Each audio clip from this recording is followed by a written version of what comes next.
not appreciate right off the top, which is that what this is doing is it's connecting the problem of factoring in the algebra to the problem of solving in the calculus. So this is saying that we have a tool, a calculus way of understanding whether or not it's possible to factor. See, because like if this is, you know, g of, let's say p, you know, p of d, where this is d, you know, then this also, you know, correspondingly says p of d is equal to d minus alpha times g of d, if and only if what, you know, e to the d zeta. Yeah. See this? P of e to the d zeta. So this right here is p of alpha, e to the alpha zeta by direct calculation, right? Mm-hmm. And that's a unit, so this is true for like p of alpha equal to 0. Now, okay, actually I already knew that. I mean, this is the factor theorem, but I don't know, there's just this interplay between differentiation and algebra. To me, it gives me hope for other things maybe coming together, but that may be a vain hope, but okay, there's 5.1, 5.2.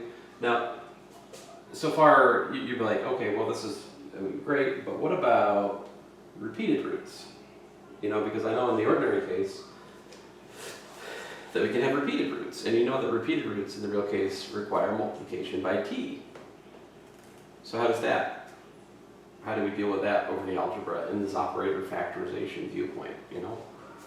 I'm going to mess up your eraser if I keep using it. No, it's all good. It's all good? Yeah, it's not mine. Oh, okay.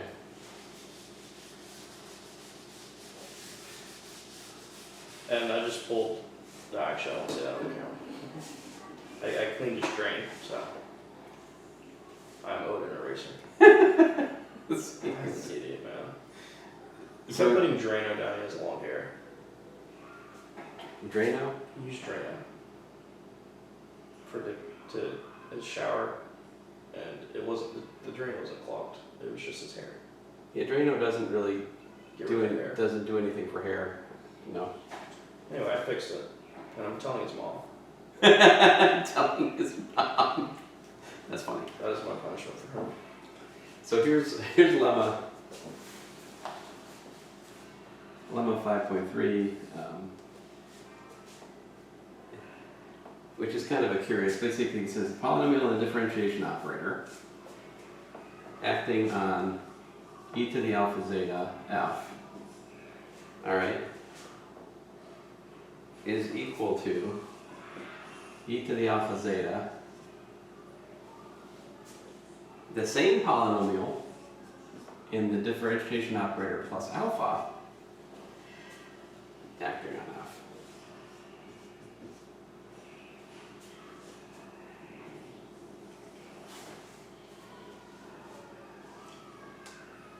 Okay, hold on. Let me see if I can see how you constructed this. Because you're getting that. Yeah, that's a lemma.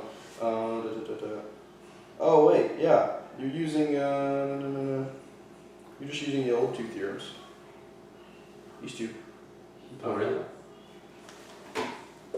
Yeah, because PD of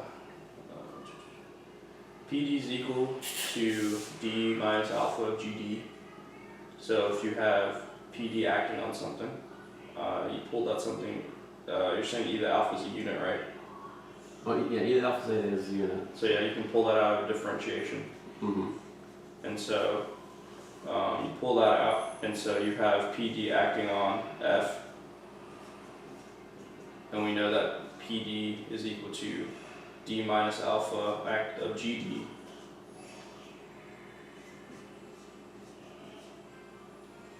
I mean, that's so like D acting on the product. This is the product rule. Yeah.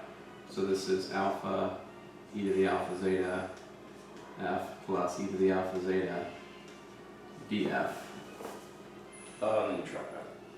And then factor out e to the alpha zeta. Yeah. this is D plus alpha acting on F. So what this calculation shows is the lemma is true for D. Oh yeah, I mean, if you use the, I did it a different way, but it's the same thing. So it holds for P of D equal to D. Then what? I say by induction. He says by induction. Now, if it's true for D, it's true for, actually, honestly,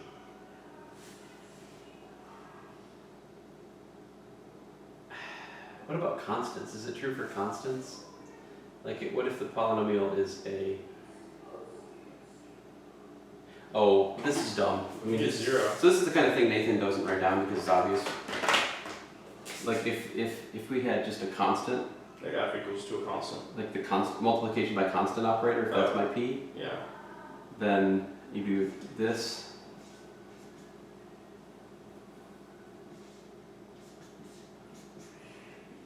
So the thing is,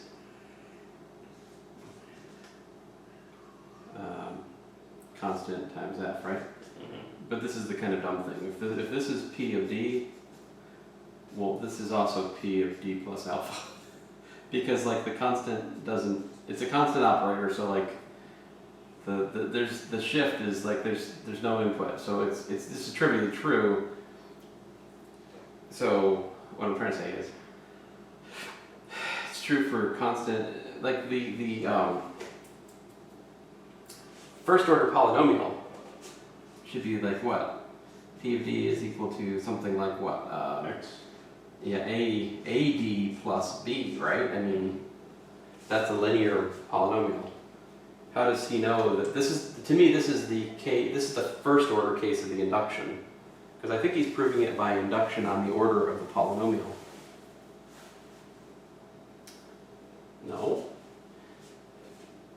No, he actually just, hey.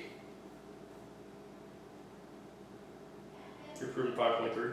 I'm trying to understand. So his proof of 5.3, he's proved that this identity holds for D and then for D to the whatever.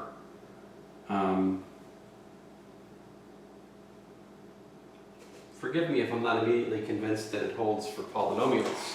Like a polynomial in D is different than, these are power functions in D. That's a very specific case. So like, let's just look at this one for a second. So first, this is K equals 1. I mean, this is a first order polynomial. Can we, if we do P of D, e to the alpha zeta f, let's just go through it. This is AD. Maybe my concern will just evaporate as I just go, oh duh, you know. Okay, then this is A. D alpha zeta, or you can, yeah, I would just go through with that one. Right, plus B. Alpha zeta, yeah. Now this we just worked through. Yeah, That's you A pull out the times alpha. D plus, yeah, pull out the E to the alpha. And that's And another alpha. D plus alpha. Yeah. You're missing an alpha. F. Oh, no. So this is this identity, D to the E to the alpha. Oh, okay, is okay. that. Gotcha. So I'm just using this here. And then of course I've got the plus B. Yeah, you're missing an alpha. I'm not I'm going missing an alpha where? The first line on that top one, D to the E alpha. F is alpha E to the alpha zeta. Alpha E to the alpha zeta. You have A, E, alpha zeta.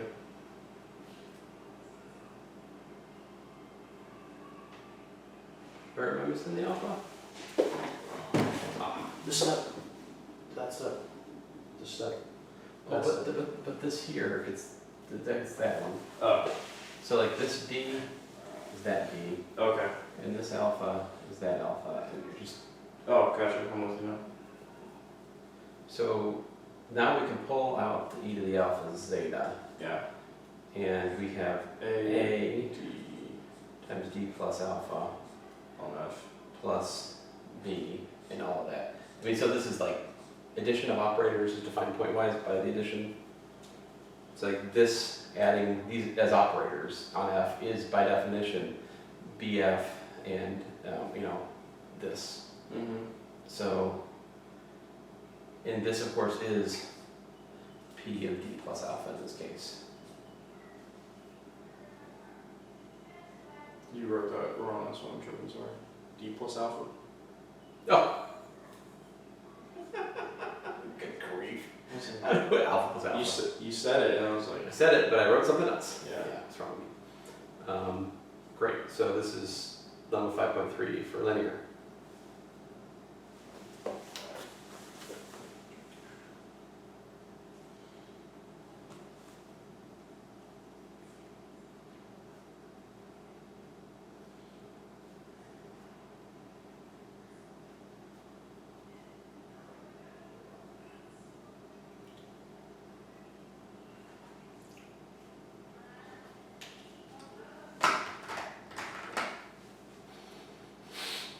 Now Nathan's argument, he assumes that the identity holds for d to the power k, and then he shows that that implies it's true for d to the k plus 1. One more time. Nathan's proof that I haven't written down on the board, he supposes, you know, d to the k, e to the alpha zeta f is equal e to the alpha d plus alpha to the k f, right? He assumes that the lemma is true for p to the, he assumes it's true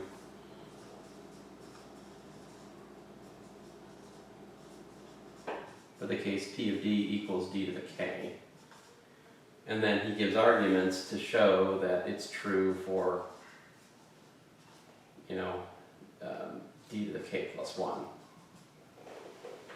Like that's what his equation, that's what equation 61.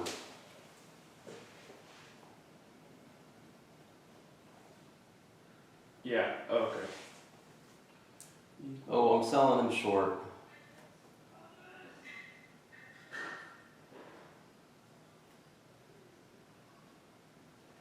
Well, all of a sudden there's an n in his proof.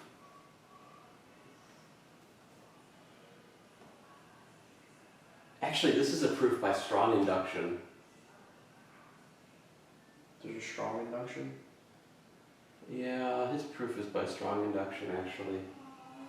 What does that mean? He assumes that the claim is true for all k less than or equal to n. And then he shows it's true for n plus 1.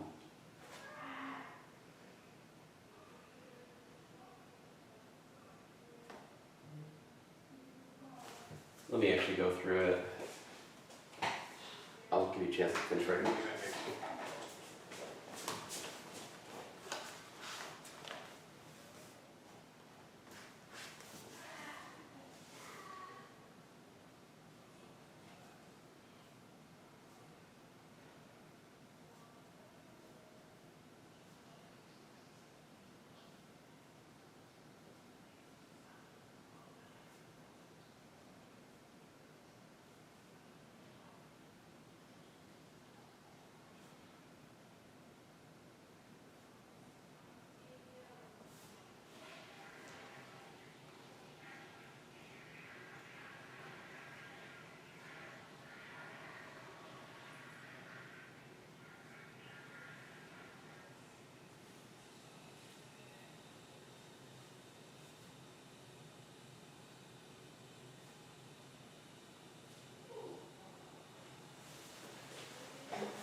Alright, so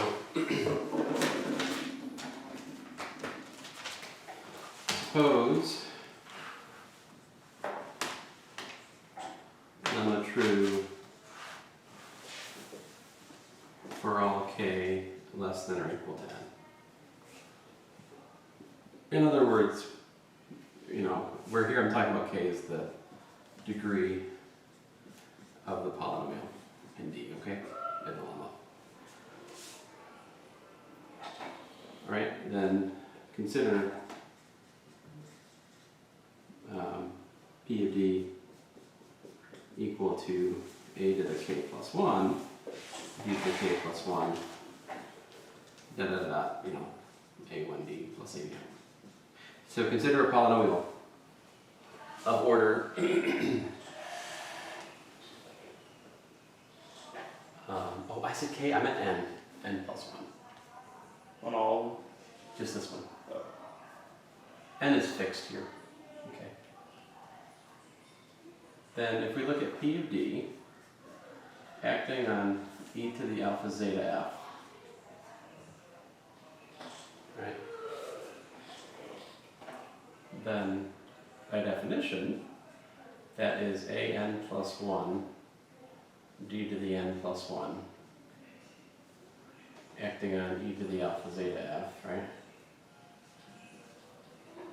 And then plus, you know, an d to the n acting on e to the alpha zeta f, a1 d acting on e to the alpha zeta f, plus a naught e to the alpha zeta f, right?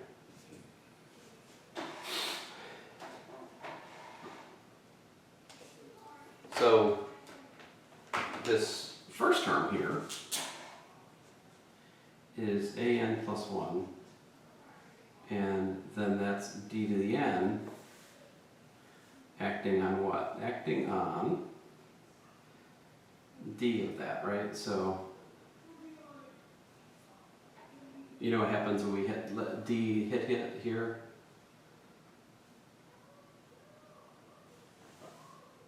D hit, oh yeah, the thing that we just did. That gives us d plus alpha.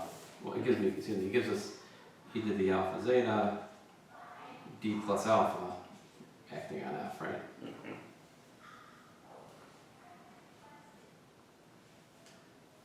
That may not be the best way to think about that here.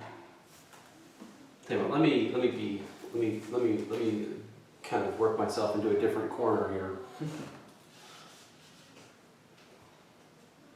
So that d, so d of this gives me alpha e to the alpha zeta f, right? Plus e to the alpha zeta df. I'll just do that. Okay, that's it. Now, the rest of this, the induction hypothesis holds for, because this is order n or lower. So that's why we use strong induction. It's not just assuming, you know, well, okay, fine, I guess it's, well, anyway, yeah, strong induction. So this is plus an d minus alpha, acting on f,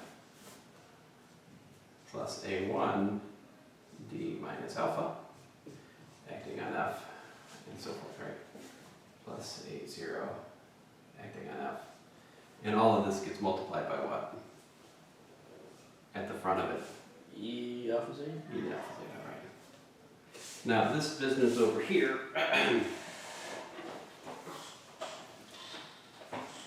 so let's see here. How to go here? Let's see here. So I've got a to the n plus 1, d to the n hits. So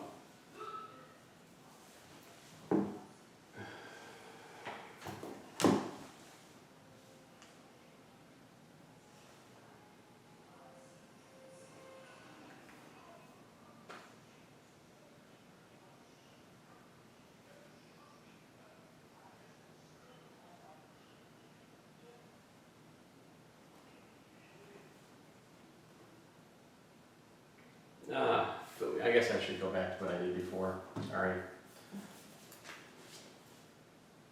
So this would be d acting on that, which I mentioned was e to the alpha zeta, d plus alpha acting on f, right? Okay.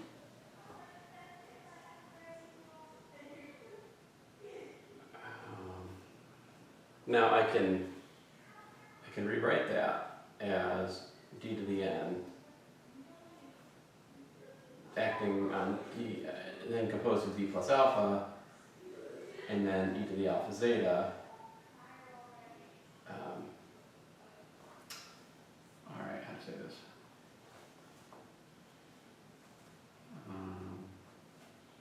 My notation. I can commute multiplication by e to the alpha zeta and e plus alpha, I think.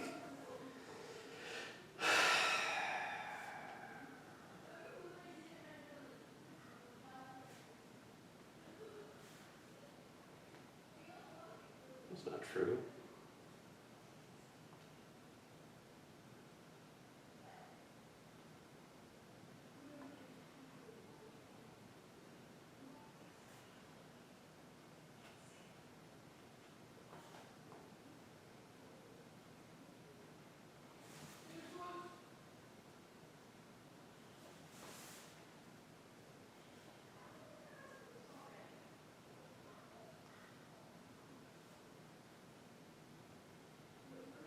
Just a second here. So e to the alpha zeta d acting on f is what? Well, that's e to the alpha zeta times df, right? On the other hand, d acting on e to the alpha zeta f is, what is it? It is alpha e to the alpha zeta acting on f plus e to the alpha zeta times df.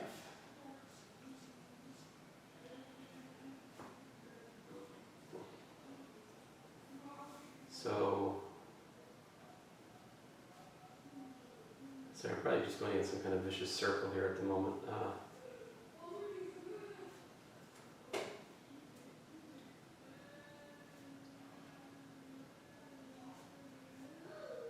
Curses. What did I write down?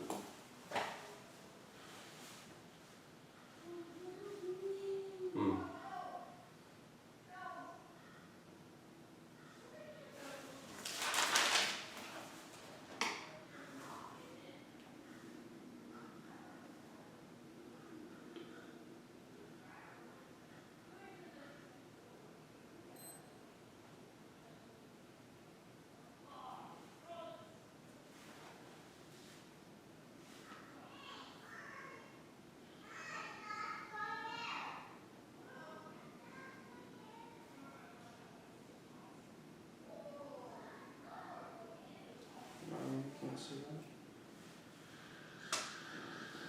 I'm just stupidly working my way back up to where I started, is what's happening at the moment, but let me stop this. All right.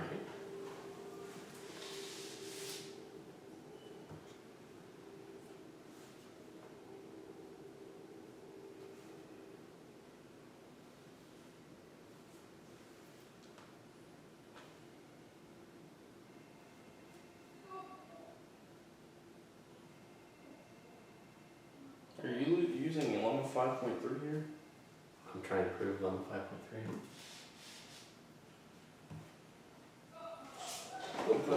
Computer will go off. You're proving it for but you're proving it for a different case, right? You're proving it for the I'm trying to understand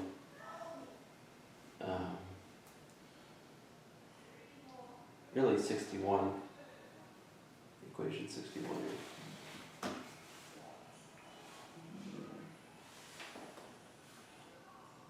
So why do you have an a n plus 1 then?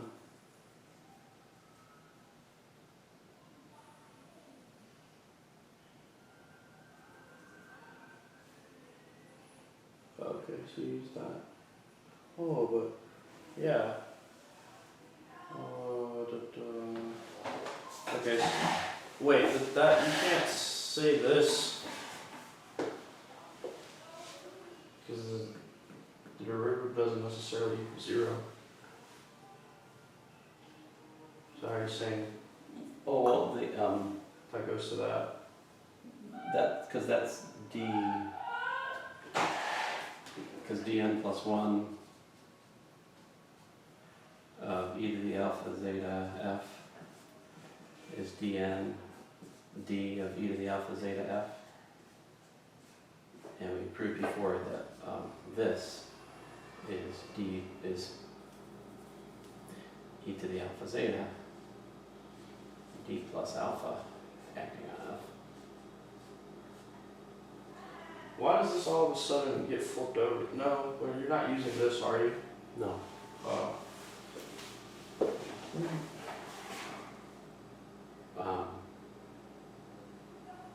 So,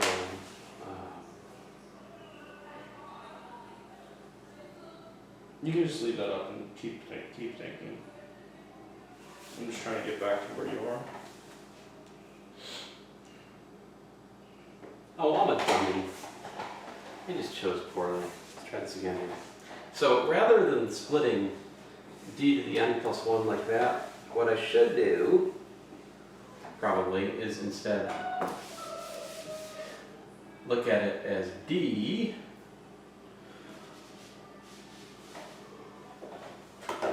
I'll just do it up here. This is d on d to the n plus 1, or d to the n rather, on that. But then the thing is, the induction hypothesis holds for that, because this is nth order. So this gives me d plus alpha to the n, e to the alpha out here, acting on f by the induction hypothesis. All right. Now then, I can differentiate this here, and that gives me a to the n plus 1. Derivative of e to the alpha is alpha e to the alpha zeta, all right? And then d plus alpha to the n, acting on f. Plus e to the alpha zeta, d plus alpha to the, well, get brief here. Plus d on d plus alpha to the n acting on f. Plus this other stuff, which I will call packing.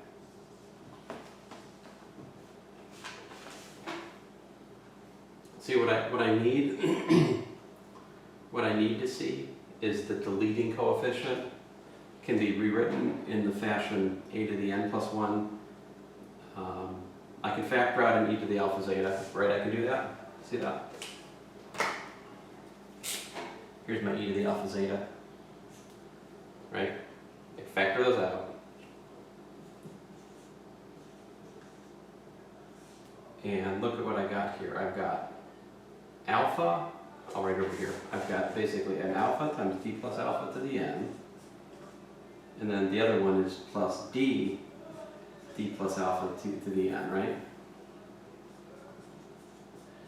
So you put those two together.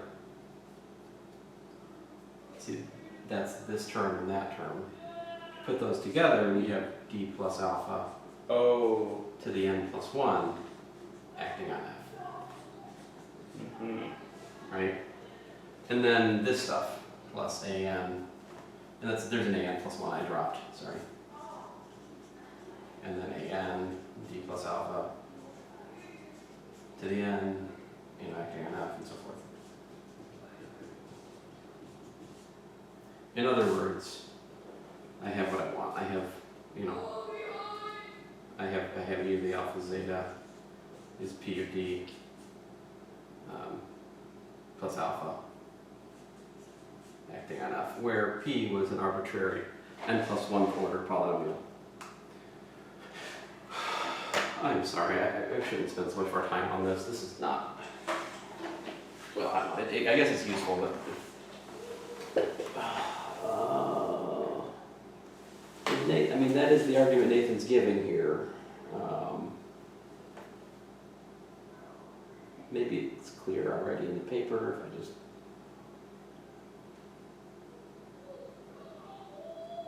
So he's assuming inductively that it's true for n. Basically, bigger case. for k less than or equal to n minus 1. Yeah. So his induction step is n rather than n plus 1. And so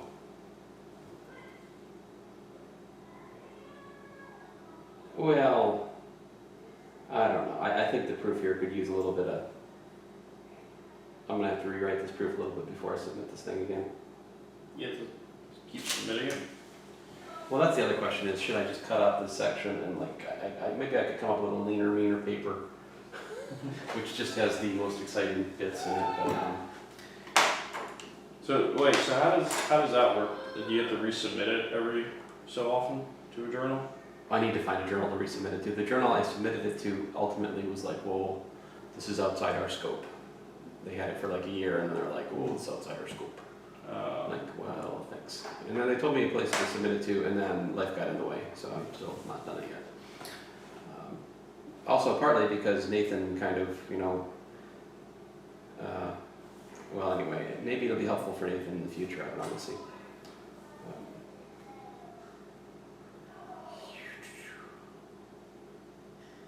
All right. So anyway, that's that. And then I guess you come back and you're like, okay, well, this lemma 5.3 is just kind of a weird lemma too, right? Like, why does this matter? How does this help us with the problem we're facing, which is understanding the interplay between solutions of the AODE and factorizations of the AODE, which is a polynomial of the differentiation operator, right? Like, how is this helpful? Well, I mean, like, there's so many. You would leave out so many types of solutions if you couldn't use that. That is true. Let's see how. So this is Theorem 5.4, which is the next step on this journey here. And it says, if you have a factorization, L is equal to, D minus alpha times L prime, all right? For some differential operator L prime, to the K. That K kind of makes it more interesting. Okay. Then, if that, for some alpha in A, then eta equal to, well, you don't have to write A equal to, then e to the alpha zeta, and zeta e to the alpha zeta, zeta to the k minus 1, e to the alpha zeta, solve L of eta equal to 0.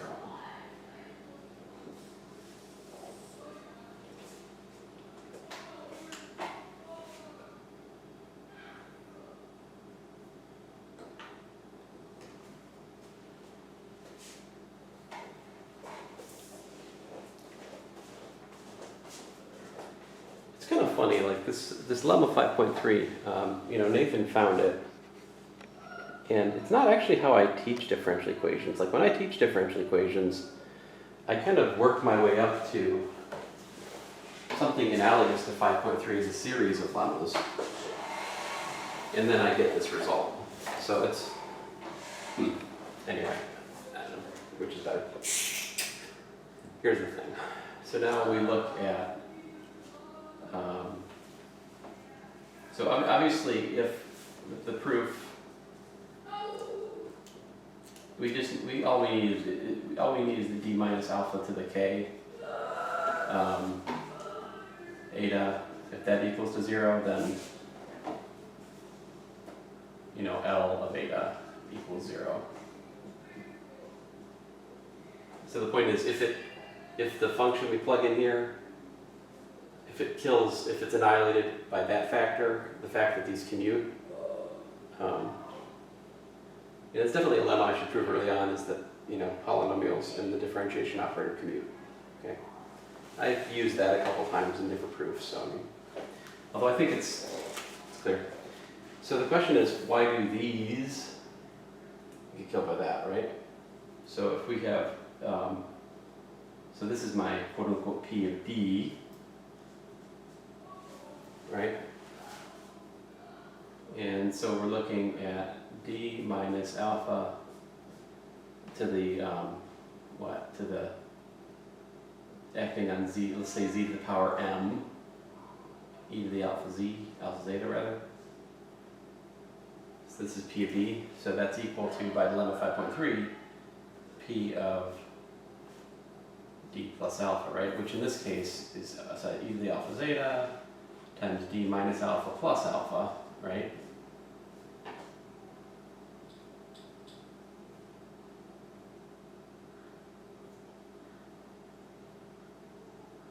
Oh wait, there's... And I should do the K here. Sorry, K.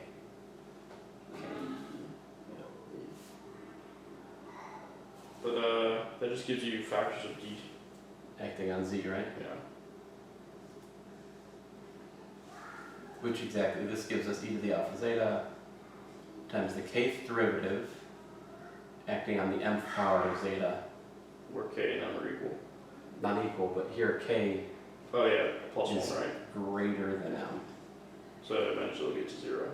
Right, so either M is 0, its derivative of a constant, clearly 0, or M is 1, 2, 3, all the way up to K minus 1. Anyway, you take K full derivatives, you get 0. So, bam, these are solutions. You know, I really don't like this lemma and this theorem. I think it is much easier to simply prove. There's probably a reason Nathan did it this way that I've lost in the story, but if you just want to prove this more simply and sort of more clearly, just to the point, you could just make your induction hypothesis that this is a solution set to, D minus alpha to the K power. So you can prove that this differential operator has that solution set, and you can prove it by induction pretty easily. Like I can do it in about 10 minutes, or less. Well, it just essentially comes down to the same thing, right? That K is a bigger power of M. Right, well, I mean, you're up. We don't have to go through it if you want to keep going through the paper. Yeah. I'm going to do it mostly just to show you that we could have saved 30 minutes. We're going to waste 10 minutes to say. I think we'll waste 3 minutes. You can Okay. set the timer. Okay.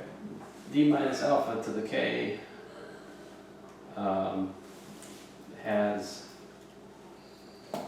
e to the alpha zeta, zeta e to the alpha zeta, zeta to the K minus 1, e to the alpha zeta. Solutions. Alright, proof by induction on K.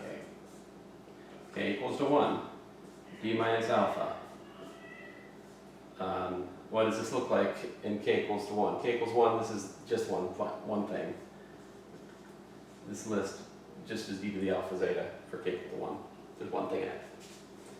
And this is alpha e to the alpha zeta minus alpha e to the alpha zeta, which is 0.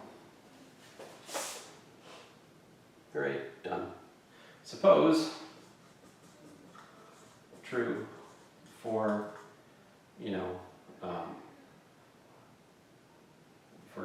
let's say K. We'll suppose it's true for K minus 1 and try to, show K true, right? So, if it's true for K minus 1, that means that we know that D minus alpha to the K minus 1 eta is equal to 0 for eta equal to what? E to the alpha zeta, or zeta e to the alpha zeta, all the way up to z to the K minus 2, e to the alpha zeta, because remember it's one less than Oh yeah. So, by the way, all we have to do then to get k is true is what? Show anything gets to 0. So it You're using remains, zeta to k minus 2 now. we've already got all the way up to k minus 2. Yeah. So, fair enough.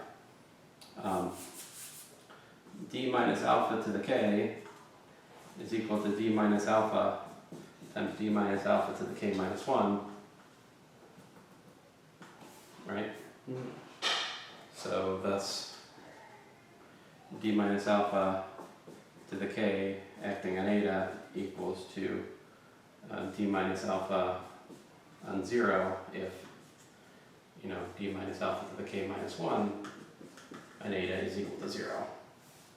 So what that shows is that already we have all of these guys here solve this is equal to 0. That's everything we need to prove the induction claim, except for one thing. We're missing d minus alpha to the k on z to the k minus 1 e to the alpha zeta equal to 0, right?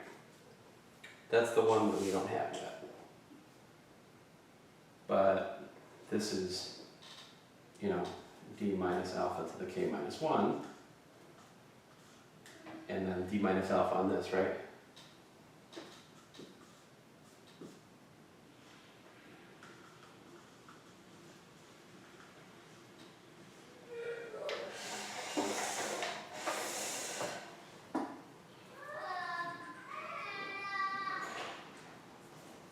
I got lost, so sorry. You're fine. That was going good. Okay.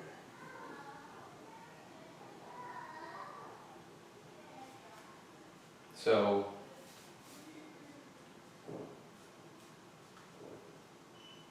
do these derivatives, right? So when you take the d acts on this product, you get k minus 1 z to the k minus 2 e to the alpha zeta, and then plus alpha z to the k minus 1 e to the alpha zeta minus alpha z to the k minus 1 e to the alpha zeta. So these two guys cancel, and you're just left with this. But this right here, you pull that number out, and then you've got k minus 2 e to the alpha zeta acting on that, which by the induction hypothesis is 0. Therefore, k minus 1 implies k is true. So proof by mathematical induction, we have that, you know, e to the alpha zeta, zeta e to the alpha zeta, all the way up to zeta minus 1.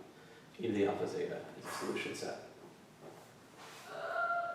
Now, perhaps lemma 5.3 will be proved to be useful to us somewhere else. I don't know, but setting aside that use, it seems to me this is a more, this is a simple way to prove it. This is what I do in differential equations when I teach diffie. And the engineers are like, okay, tell me how to do it already. Stop this proving stuff. Math majors, man. Did you watch that one guy's videos about like math majors versus engineers? Or Those are engineering and math? Yeah. Those are funny. Professor, where's the table of integrations? What? Has anybody ever asked you that? It's like, you are the table. The table are you. No. Professor sin, and then like the math is like sin x does not equal x. This is not a true thing. Right. Okay, so we finally get ourselves to theorem 5.5, which says that if we have that, a factorization of the polynomial such that the difference between the roots are all units. Oh, 6 minutes, by the way. What's that? Right, you said time you. Oh, 6 minutes? Yeah. Dang it, that was double. I said less than 3. But 6 ain't bad. 6 beats 36, right? Sorry. I don't know. It is probably. Oh, I just was timing you because you told me. I know. It's probably a good experience for us to go through the proof of the other thing, and also it helps me because I need to face the music that I need to edit this paper and resubmit it, so somewhere. Anyway, so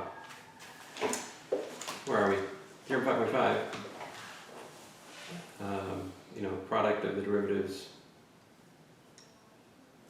So we have this particular factorization of the polynomial and the differentiation operator, where there's this particular condition amongst the difference of the units, difference of the roots, right?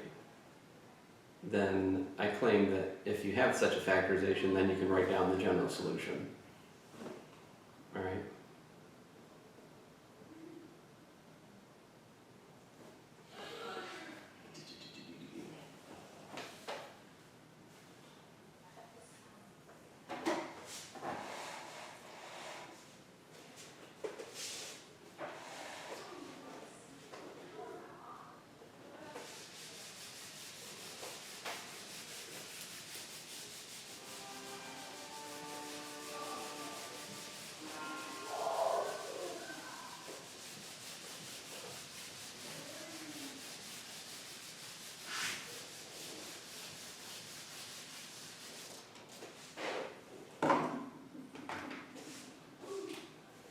So, theorem,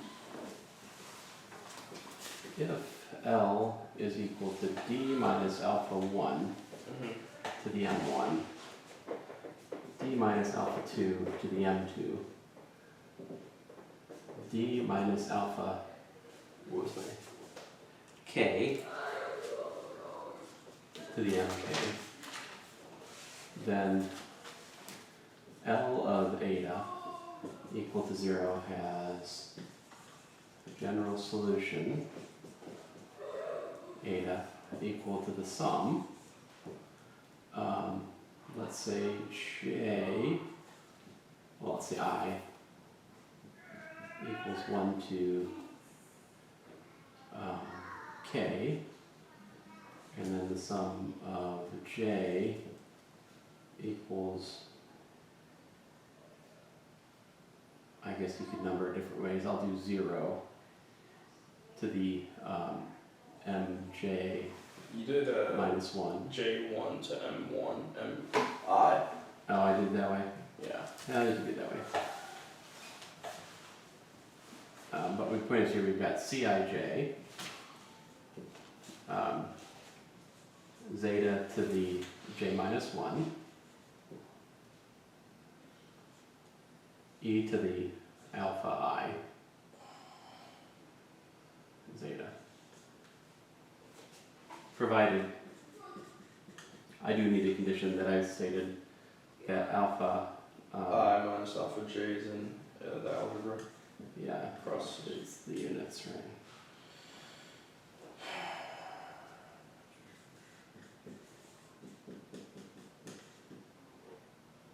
Well, it's not for all I not equal to j, it's for, well, yes, I guess it is. My nomenclature, fine, yeah.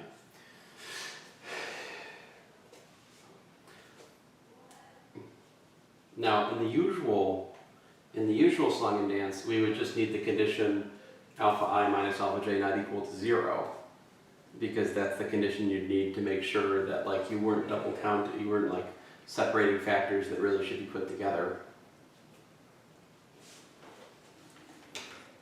For example,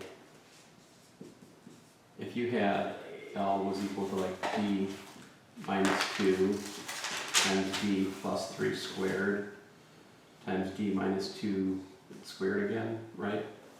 And you wrote down your solution in that as y equals like C1 e to the, e to the 2t plus C2 e to the minus 3t plus C3 t e to the minus 3t plus C4 e to the 2t plus C5 e t to the 2t, you'd be wrong because that's not a general solution to this 5th order problem, because although you have the appearance of 5 functions, actually this and this are the same thing. And so what you failed to do in this factorization is to put things together where they ought to be put together. See, because this and that go together. So, you know, you have to look at, you have to, you know, collect your factors. So this is d minus 2q, d plus 3 squared, which in fact suggests the solution of what? C1 e to the 2t plus c2 t e to the 2t plus c3 t squared e to the 2t plus c4 e to the minus 3t plus c5 t e to the minus 3t, right?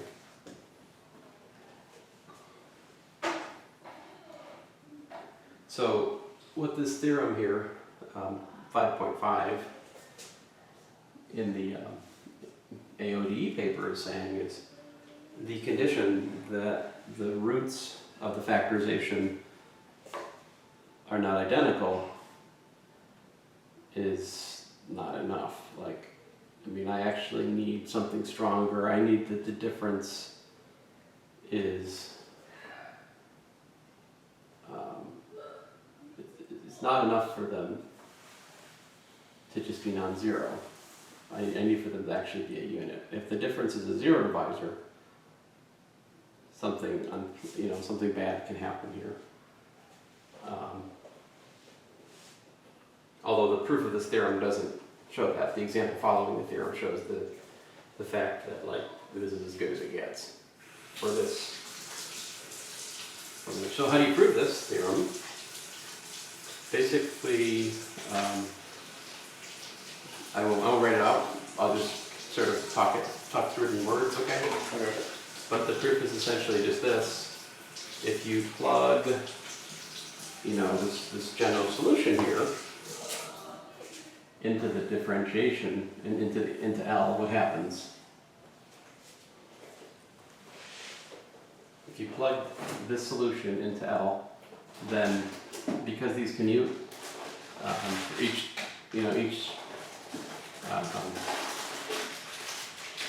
I guess I can write it out. I was writing your words.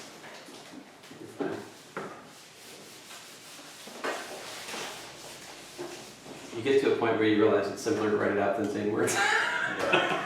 So, L of eta is equal to, and and this is kind of fun. I think here's the notation for this. Product. The product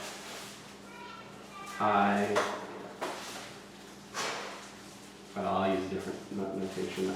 L equals 1 to k of d minus alpha L to the ml power. Okay. That acting on the sum I equals 1 to k sum j equals 1 to mj Cij zeta to the j minus 1 e to the alpha I zeta, right? I think it's m to I. It says in the paper it's m to I. Oh yeah, that makes more sense.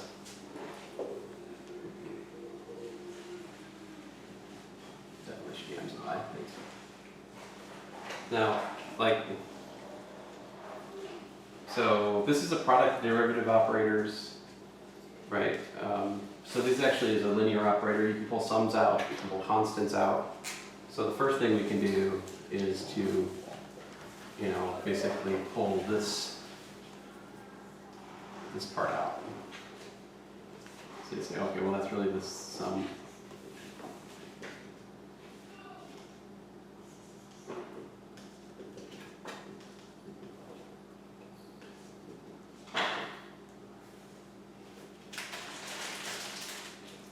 We got this product. L equals 1 to k of d minus alpha sub L to the m sub L power. Acting on what? Acting on z to the j minus 1 e to the alpha I. Acting on z like that, right?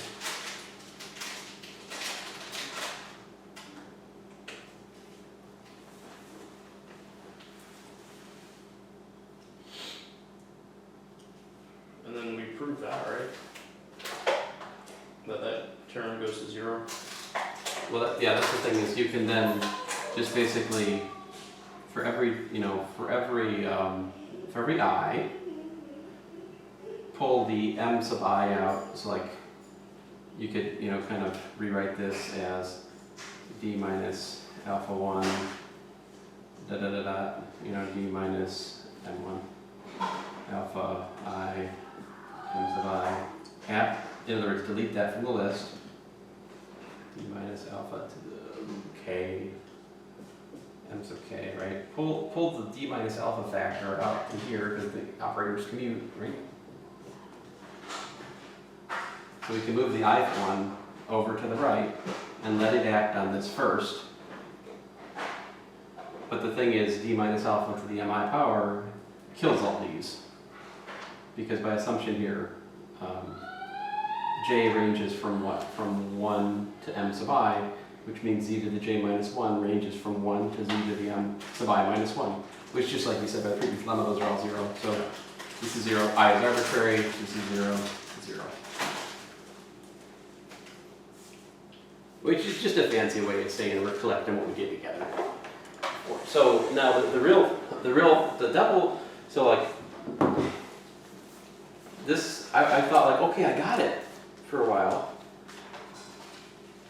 And it took me some time to really face the fact that it took me a while to face the fact that e to the alpha 1 zeta and e to the alpha 2 zeta for alpha 1 not equal to alpha 2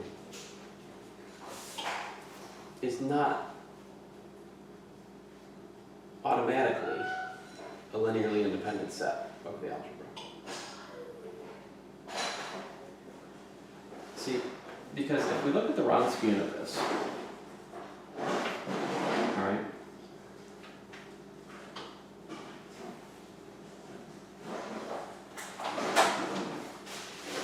by the way, Wronskian is a legitimate tool to detect linear dependence because this is a solution set.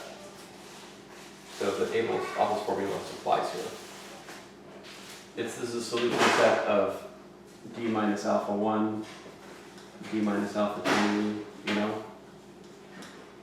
There you go. That differential equation has these as solutions, right?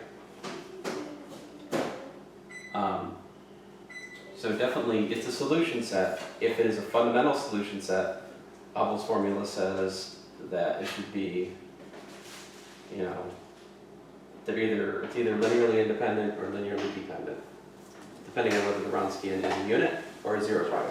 So here's the Wronskian. What is it? It's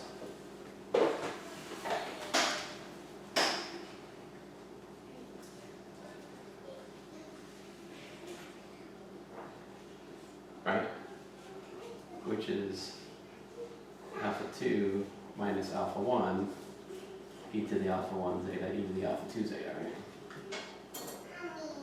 So we need that alpha 2 minus alpha 1 is not a zero divisor of A, right?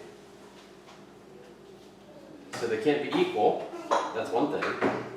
We're familiar with that from differential equations. They can't be equal, right? I mean, if this is d minus 3 squared, e to the 3t is not a solution set. No. You need t to the t equal. But in the context of A calculus, like if the roots differ by a zero divisor, you're up a creek. In terms of just using exponentials as your solution set.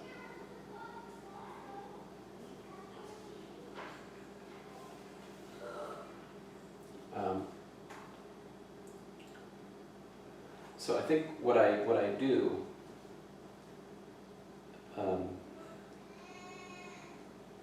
If you, and I won't write up the proof, but if you look at the proof on page 19,